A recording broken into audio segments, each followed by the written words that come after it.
In the last lesson, we discussed what aperture and depth of field are and how they affect an image. But how do you choose an aperture? And when would you control the depth of field? And how do these settings assist with storytelling? Let's find out.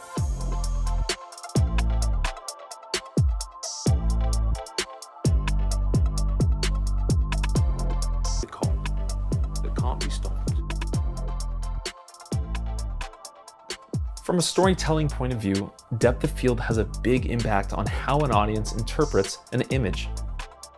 As storytellers within film, controlling the depth of a shot is a great way to guide the viewer's eye.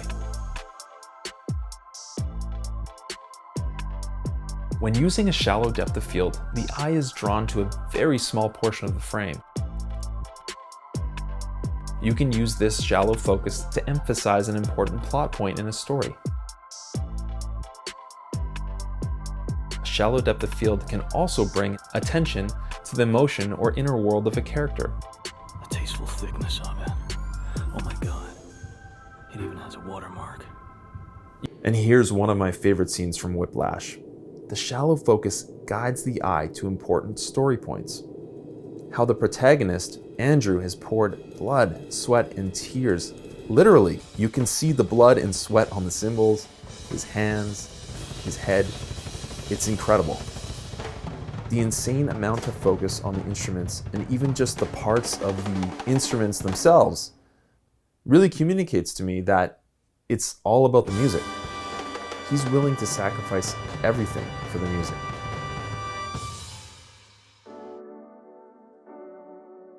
A larger depth of field allows the viewer to choose what to look at and can create context for a scene by including more of the shot in focus. Deep focus shots, like in this one from Children of Men, allows us to see much of the world and its surroundings in focus.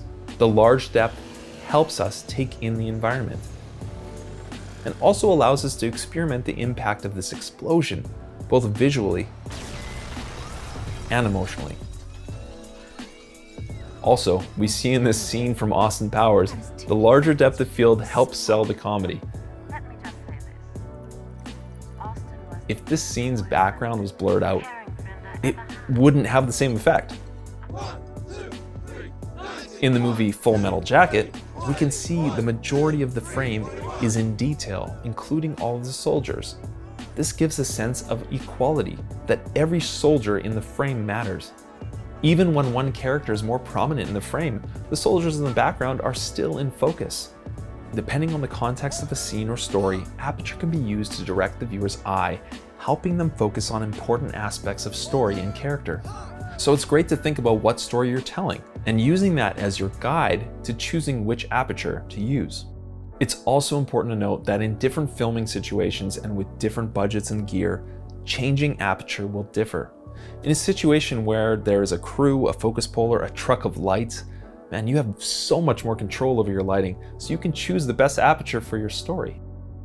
When you're a one-man crew filming a wedding with your mirrorless camera on a budget, the lighting and settings change dramatically, and it becomes very challenging to maintain a consistent aperture and depth of field throughout your shots in a scene. In my personal experience, I attempt to use aperture for story first.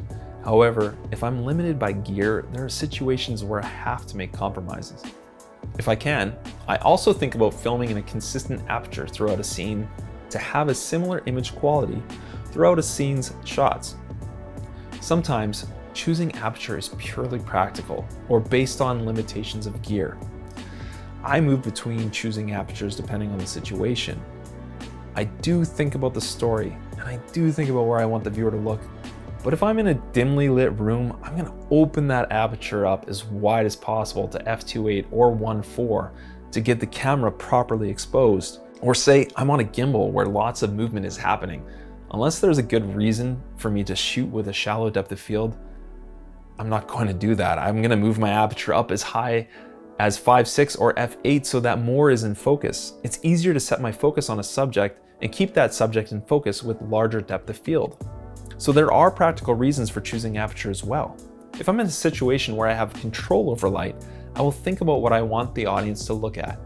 Say, in an interview setting, I want the viewer to focus on the interviewee. I don't want to distract the viewer by bringing everything in focus, but I also don't necessarily want to shoot at such a low aperture so that just a sliver of the subject is in focus. If they move forward to make a point or lean back to think, they're going to dip in and out of focus, and this is just going to be distracting for the viewer.